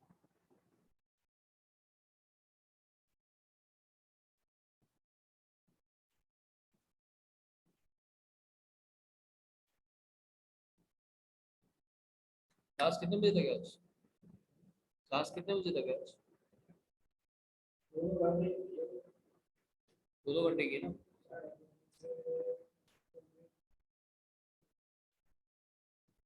कब तक है, 3:30 तक चलेगी ना। सही, तो अभी 5 मिनट का ब्रेक लो, कोशिश करते हैं कि खत्म हो जाए, कम से कम अथॉरिटी तो खत्म हो जाए। सही, 5 मिनट का ब्रेक ले रहे हैं, उसके बाद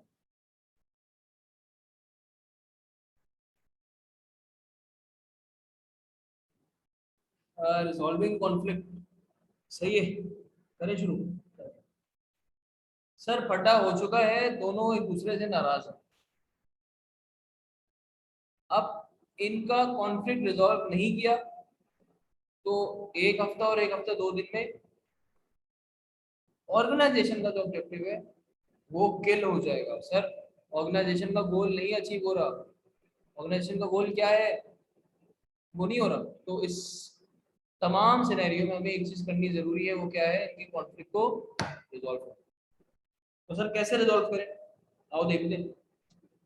line staff conflict resolution is needed so that it does not become so aggravated as to become dysfunctional। ऐसा हो कि भाई प्रोक्योरमेंट डिपार्टमेंट ही डिसफंक्शनल हो जाए या क्वालिटी डिपार्टमेंट डिसफंक्शनल हो जाए, तो in order to make them happen, in order to achieve organizational goals, मुझे क्या करना पड़ेगा, मुझे ऑर्गेनाइजेशन की सॉरी स्टाफ लाइन के या लाइन स्टाफ के कॉन्फ्लिक्ट को रिजॉल्व करना पड़ेगा। तो कुछ सजेशन दी गई हैं कि ये करने से कॉन्फ्लिक्ट रिजॉल्व हो सकता है। छोटे छोटे से सजेशन है, क्या है देख लेते हैं, लेकिन है बहुत practical. Recognition of mutual dependency, भैया मिल के काम करो। सही है, अब ऐसे समझो कि मैंने दोनों को बुलाया और दोनों को बैठा दिया और मैं हूँ सीईओ और मुझे पता चला कि ये पटा हो रहा है, मैंने बोला मैंने बैठाया तो अब मैं ये बात कर रहा हूँ कि म्यूचुअल डिपेंडेंसी के साथ काम करो। जब तुम्हें पता है कि तुम्हारा काम उस पर डिपेंड करता है और तुम्हारा उस पर डिपेंड करता है, ना तुम उसके बगैर चल सकते हो ना तुम उसके बगैर चल सकते हो, जब तुम्हें ये सब पता है तो भाई तुम दोनों को एक साथ मिल के काम करना पड़ेगा, म्यूचुअल डिपेंडेंस के साथ काम करना पड़ेगा। तो अपनी म्यूचुअल डिपेंडेंसी को रिकग्नाइज करो।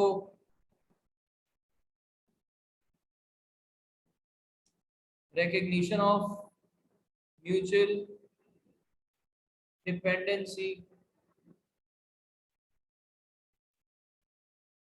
ठीक है, इससे क्या होगा, इससे कॉन्फ्लिक्ट मिनिमाइज हो जाएंगे, जो इनएविटेबल कॉन्फ्लिक्ट यानी अनअवॉइडेबल कॉन्फ्लिक्ट्स है वो रिजॉल्व हो जाएंगे, लाइन के भी स्टाफ के भी। सही है, कॉन्फ्लिक्ट मिनिमाइज हो जाएंगे और रिजॉल्व हो जाएंगे। सर दूसरी क्या चीज है, clear understanding of staff role. फिर मैंने बोला देखो मैं तुम दोनों को बता रहा हूँ कि बेसिकली तुम लोगों का रोल है क्या, तुम लोगों का रोल क्लियर कर रहा हूँ।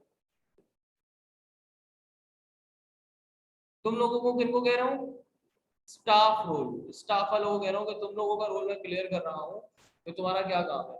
तुम्हारा काम है मोबाइल आके स्कैन करना, तुम्हारा काम ये नहीं कि उसको मुंह पे खड़े होकर तुम बोल रहे हो कि यार ये तुम क्या सा काम कर रहे हो, अच्छा पसंद नहीं आ रहा मुझे। कॉन्फ्लिक्ट यही था ना, वो कह रहे तो दखल अंदाजी करता है वो। तो भाई वो कह रहे हैं कि तुम्हारा काम ये नहीं कि तुम दखल अंदाजी करो, तुम देख रहे हो आओ रिपोर्ट दो मुझे, कहानी खत्म। तो ये तुम्हारा रोल है, मैं स्टाफ रोल को क्लियर करूंगा। ऐसा करने से क्या होगा, कॉन्फ्लिक्ट रिजॉल्व हो जाए तो मिनिमाइज हो जाएगा या रिजॉल्व हो जाएगा।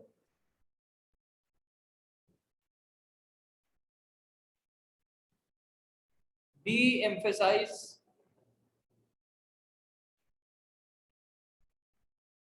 on staff control function. Sir क्या कह रहे हैं इसमें? देखो कभी कभार ऐसा होता है कि staff units are changed with control function aimed at evaluating performance against standard and reporting deviations to higher management, and also ensuring that policy and procedures are uniformly followed by all units of organization. तो ऐसे में क्या होता है कि control function जो है वो परफॉर्मेंस को evaluate करता है, उससे कंट्रोल फंक्शन वजूद में आया ऑब्वियसली इसलिए आया ताकि वो अपनी इफेक्टिवनेस दे सके, परफॉर्मेंस दे सके। तो इस चीज को डी एम्फसाइज करेंगे कि तुम ये सिर्फ नहीं लिखोगे तुम्हारा कंट्रोल में तुम्हारा रोल क्या है, वो मैं ऊपर क्लियर कर चुका हूँ। तुम्हारा ये रोल है, बेसिक जो रोल है वो ये, फिर तुम कंप्लायंस से जो स्टैंडर्ड्स बता दिए गए कि भाई जो कमेटी की मीटिंग बैठी थी जिसमें सारे थे, जिसमें डिसाइड हुआ था भाई ये हुआ, जब ही एक अच्छा मोबाइल कहलाएगा। तुम इसकी स्टैंडर्ड्स की कंप्लायंस देखो बैठ के, बस तुम ये नहीं देखोगे यार कलर तुमने अब वो आ रहा है वो अपनी अथॉरिटी एक्सीड कर गया, कैसे स्टाफ वाला कैसे करेगा यार, ये तुम ब्लैक पे तुम पर्पल लगा रहे हो, मजा अच्छा नहीं लग रहा भाई, नहीं ये तो सामने वाला कस्टमर खरीदेगा ही नहीं। अब प्रोक्योरमेंट वाले को ना पता है कि सही कह रहा है गलत, वो तो ये समझ रहा है कि यार हो सकता है कि ये इसकी जेडी में हो, जॉब डिस्क्रिप्शन में हो या स्टैंडर्ड्स में हो, लेकिन जब उसने देखा कि स्टैंडर्ड में नहीं है तो उसके तो धुआं निकलना शुरू होगा कान से। उसने बोला कि भाई आप दखलंदाजी कर रहे हो, जो हम पीछे पड़ के भी है, दखलंदाजी कर रहे हो, अपने अथॉरिटी को एक्सीड कर रहे हो। तो यहाँ पे मैं जब उन दोनों को बैठाया हुआ है तो मैं स्टाफ वाले से कह रहा हूँ कि तुम्हारा काम स्टैंडर्ड्स की कंप्लायंस है, अपने मशवरे अपने पास।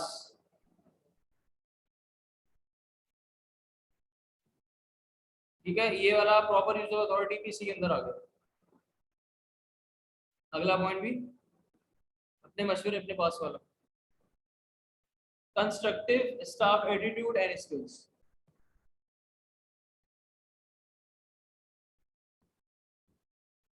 Constructive staff attitude and skills.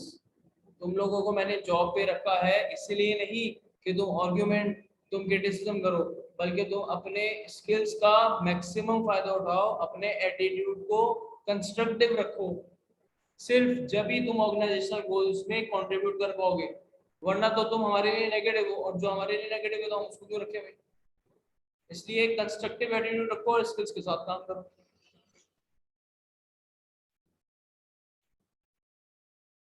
Staff role and team members पर एम्फेसाइज करो। इससे क्या होगा, इससे उनका रोल क्लियर होगा, और उनको जब रोल क्लियर होगा तो कॉन्फ्लिक्ट नहीं होता भाई, सिंपल सी बात है। एज टीम मेंबर्स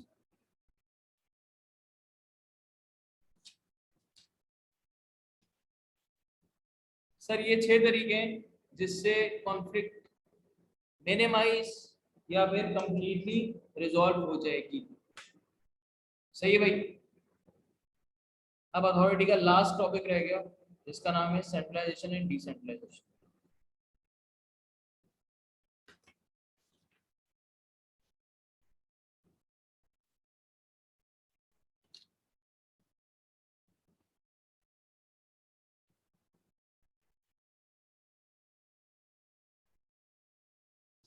सबसे पहले what is centralization and what is decentralization. बहुत आसान सी एक लफ्ज में, एक ही जुमले में डेफिनेशन अगर बताएं तो क्या होगी सर, बताता हूँ।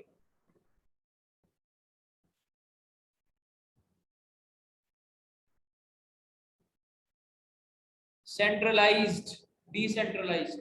सर मेरा अथॉरिटी या डिसीजन मेकिंग अथॉरिटी जो है वो सेंट्रलाइज्ड है, यानी कि ये सेंटर है, ये सर्कल है।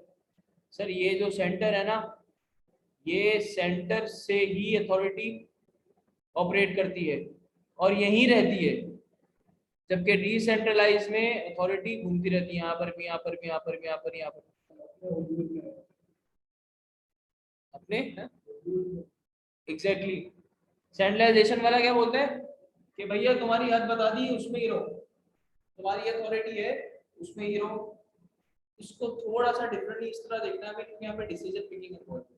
तो मैं अगर ऐसे बोलूंगा सेंट्रलाइज डिसीजन मेकिंग स्ट्रक्चर कैसा है कंपनी का, पता चला सेंट्रलाइज है, इसका मतलब है कि बहुत सारे लोगों में एक बंदा है जो डिसीजन लेता है। इस कमरे में सिर्फ एक 20 में बंदा बैठा हुआ, वही डिसीजन ले रहा है, बाकी सब बैठे सुन रहे हैं।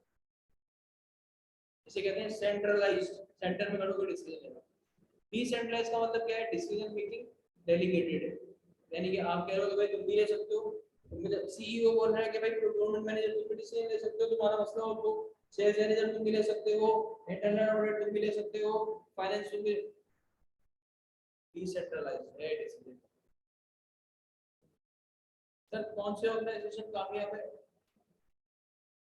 हर मॉडर्न दौर की हर मॉडर्न थ्योरी हमेशा याद रखना ये कहती है कि डिसीजन हो या लीडरशिप स्टाइल की बात हो या कुछ भी हो, सिचुएशन पे डिपेंड करता है कि किसका क्या है। सही है। हर चीज जितनी मॉडर्न थ्योरीज आपको कंटीजेंसी अप्रोच पे चलती हुई, ठीक है।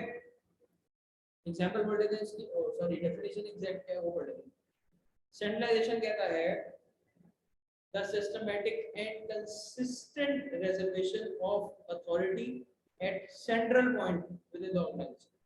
सिस्टमैटिक और कंसिस्टेंट रिजर्वेशन, आपकी डिसीजन मेकिंग जो वो रिजर्व है सेंटर में, दैट इज कॉल्ड सेंट्रलाइजेशन। जबकि डिसेंट्रलाइजेशन क्या है? Systematic consistent delegation of authority to the levels where the work is performed, यानी कि आप डिसीजन मेकिंग बीच में डेलीगेटेड है, सीईओ ने डेलीगेट कर दिया प्रोक्योरमेंट को भी, सेल्स को भी, इंटरनल ऑडिट को भी, फाइनेंस को भी, आर&डी सबको। डिसेंट्रलाइज्ड स्ट्रक्चर है इसका मतलब। ठीक है, बात समझ में आती है? सर वो कौन से फैक्टर्स हैं जो मुझे इस चीज में हेल्प करें कि भाई मैं कौन सा डिसीजन मेकिंग स्ट्रक्चर यहाँ पर अप्लाई करूँ किसी भी एक ऑर्गेनाइजेशन? वो फैक्टर्स कौन से जिसको देखकर मुझे पता चलेगा भाई मैं सेंट्रलाइज रखूँ या डिसेंट्रलाइज रखूँ, और देख लेगा।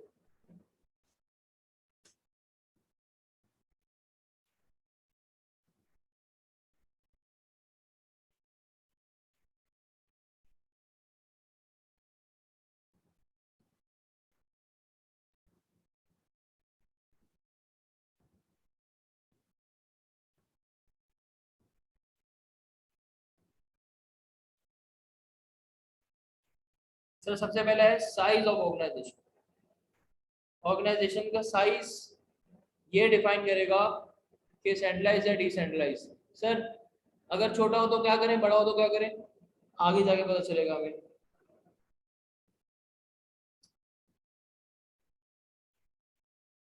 सर दूसरा क्या है? History of organization. भाई ऑर्गेनाइजेशन की हिस्ट्री क्या रही है उसके हिसाब से ही चीजें देखेंगे।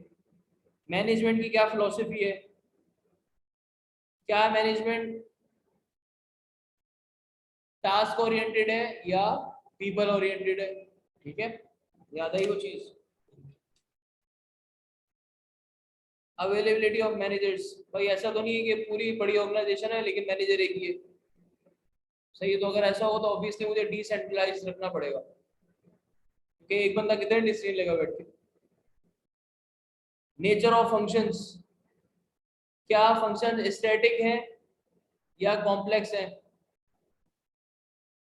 अगर नेचर कॉम्प्लेक्स है आपके ऑपरेशंस का तो आपको डिसेंट्रलाइज रखना पड़ेगा। सही है, क्योंकि कॉम्प्लेक्स नेचर में अगर डिसेंट्रलाइज नहीं करोगे, सेंट्रलाइज में सबसे बड़ा डिसएडवांटेज क्या है कि टाइम टेकिंग होता है, वो मेरे पास आने तक चीज पहुंचते टाइम लगता है। और अगर चीज कॉम्प्लेक्स है उसके अंदर इनोवेशन चाहिए, ऐसी ऑपरेशन ही ऐसा आपका आईटी डिपार्टमेंट बोल दो, उसमें अगर आपकी चीज इतनी कॉम्प्लेक्स है मेरे पास आता है तो बहुत टाइम लग जाएगा, इसलिए मुझे डिसेंट्रलाइज करना पड़ेगा। मुझे तो वो अपने एंड से देख लेना भाई, तो ठीक है। सही है, इसके अलावा टेक्नोलॉजी है, टेक्नोलॉजी भी आईटी वाली बात में शामिल हो जाएगी। सही है, तो ये फैक्टर्स हैं जो बताते हैं कि भाई आपको सेंट्रलाइज्ड स्ट्रक्चर ऑप्ट करना चाहिए या डिसेंट्रलाइज्ड स्ट्रक्चर ऑप्ट करना चाहिए।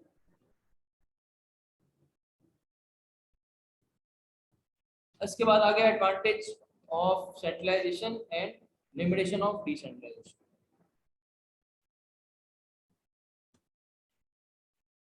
सबसे पहले पढ़ लेते हैं एडवांटेजेस ऑफ सेंट्रलाइजेशन।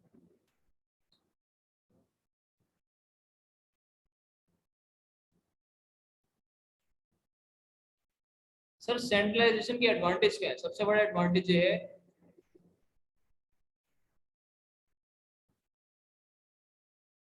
कि आपको कोऑर्डिनेशन कम करना पड़ेगा। अब डिसेंट्रलाइजेशन में क्या है, कोऑर्डिनेशन होगी। भाई मैं तुम्हें डेलीगेट कर रहा हूँ तो अब कोऑर्डिनेट हो जाए, कोऑर्डिनेशन का फैक्टर ज्यादा होगा, कम्युनिकेशन की फैक्टर ज्यादा होगा, कम्युनिकेशन बहुत ज्यादा होना शुरू हो जाएगी। ये चीज सेंट्रलाइजेशन में कम होती है। ठीक है।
ठीक है, चीज समझ में आ रही है सर? लैक ऑफ कोऑर्डिनेशन है, लोअर कॉस्ट ऑफ एडमिनिस्ट्रेशन। अगर आपको डिसेंट्रलाइज करना है तो आपको मैनेजर्स भी ज्यादा रखने पड़ेंगे, प्रोक्योरमेंट का अलग रखना पड़ेगा, उसका अलग रखना पड़ेगा। तो ऐसे में आप क्या करोगे, ऐसे में आपको मैनेजर को रखने के बाद उनको सैलरी भी तो देनी है यार, तो कॉस्ट ज्यादा लगेगी। लेकिन अगर आप सेंट्रलाइज रखते हो, आप एक ही मैनेजर रख रहे हो, बर्डन ज्यादा हो रहा है, उससे कम हो रहा है, उससे बात नहीं करो। लेकिन अगर मैनेजर एक है, डिसीजन मेकिंग सेंट्रलाइज है, तो कॉस्ट भी मेरी कम होगी। ठीक है, तो एक तो ये फायदा है। Standardized policies, standardize policies introduce करने में आसानी होगी। क्यों? क्योंकि डिसीजन मेकिंग सेंट्रलाइज्ड है। अब अलग अलग बंदे अलग अलग डिसीजन लेंगे तो अलग अलग दिमाग काम कर रहे हैं, बहुत सारे दिमाग काम करेंगे तो एक स्टैंडर्ड पे कभी भी अप्लाई नहीं कर सकते चीज को, इसलिए मुश्किल होगा। लेकिन अगर एक ही बंदा है, वही सबको बता रहा है क्या करना, तो स्टैंडर्ड को इंट्रोड्यूस करना आसान होता है। तो एक एडवांटेज ये भी है, सेंट्रलाइजेशन के एडवांटेज पढ़ रहे हैं। सही है।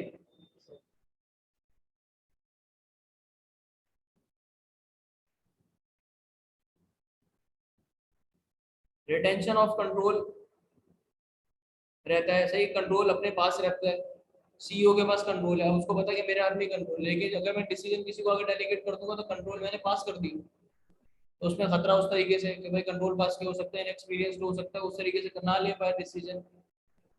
सही। तो सेंट्रलाइज नहीं, एक तो ये भी फायदा है कि कंट्रोल अपने पास रहता है। जितना ज्यादा कंट्रोल एक बंदे के पास है, कॉन्फ्लिक्ट भी उतने ही कम होंगे। ठीक है। मेच्योर और टाइमली डिसीजन मेकिंग हो पाएगा। ये टाइमली नहीं, sorry, mature decision making. Timely तो हो नहीं सकता, तो डिसएडवांटेज है।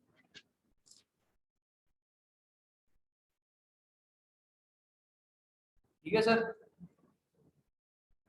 सर ये तो था एडवांटेज ऑफ सेंट्रलाइजेशन, लेकिन अब हम पढ़ रहे हैं लिमिटेशन ऑफ सेंट्रलाइजेशन।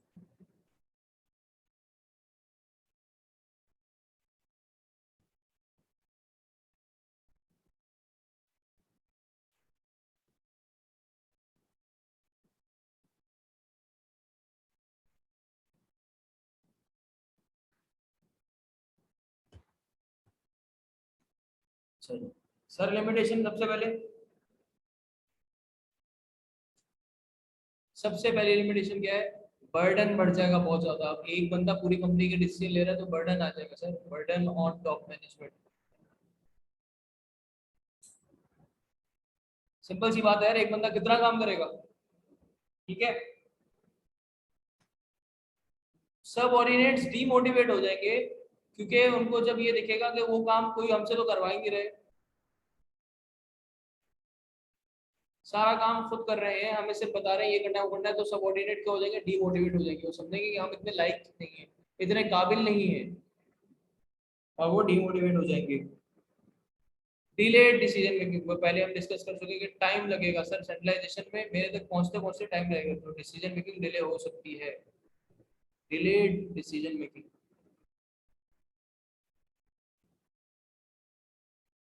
और सर हमने ये पढ़ा था, उसको बहुत अच्छे से समझ सकते हैं, ऑटोक्रेटिक मैनेजमेंट।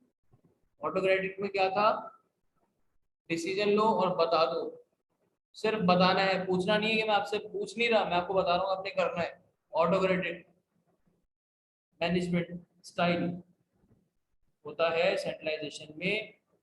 सर यहाँ पे मेरा अथॉरिटी का चैप्टर खत्म, डेलीगेशन का चैप्टर आ गया अगला, जो कि हम अगली क्लास में करेंगे। और बहुत कोई ज़्यादा बड़ा नहीं है, उसको नेक्स्ट क्लास में हम कंप्लीट करके इंशाल्लाह फिर आ जाएंगे डिसीजन मेकिंग पे।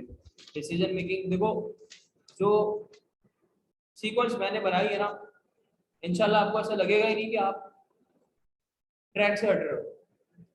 सबसे पहले आपने पढ़ा मैनेजर कौन होता है, मैनेजमेंट करती क्या है, मैनेजमेंट के स्टाइल्स क्या है, क्योंकि हमने प्रिंसिपल ऑफ मैनेजमेंट तो पढ़ना है, इसलिए मैनेजमेंट से स्टार्ट किया। मैनेजमेंट के बाद पता चला कि एक मैनेजर लीडर भी हो सकता है अच्छा, तो फिर लीडर के बारे में हमने पढ़ा कि लीडर होता कौन है, लीडरशिप स्टाइल क्या है, लीडरशिप लीडरशिप किस किस तरीके से हो सकती है।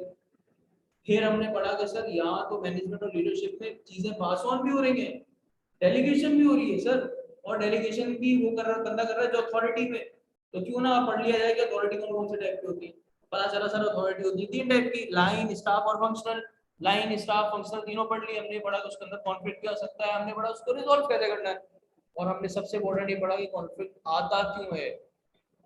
सर हमने ये पढ़ा फिर कि अथॉरिटी सेंट्रलाइज भी हो सकती है और डिसेंट्रलाइज भी हो सकती है। अब हम अथॉरिटी के बाद आगे डेलीगेशन में, जो बंदा अथॉरिटी में है वो अपनी अथॉरिटी को डेलीगेट भी कर सकता है। तो डेलीगेट कैसे, कब और किस तरीके से करेगा, वो हम नेक्स्ट क्लास में नेक्स्ट चैप्टर में पढ़ेंगे, जिसका नाम होगा डेलीगेशन इंशाल्लाह।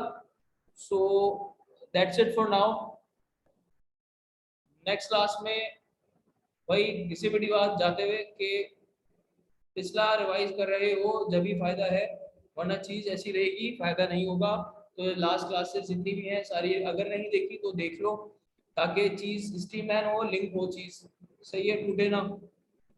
और नेक्स्ट क्लास में इंशाल्लाह डेलीगेशन से स्टार्ट करेंगे। ठीक है, सो क्लास को एंड कर रहा हूँ, टेक केयर, नेक्स्ट क्लास में मुलाकात होगी।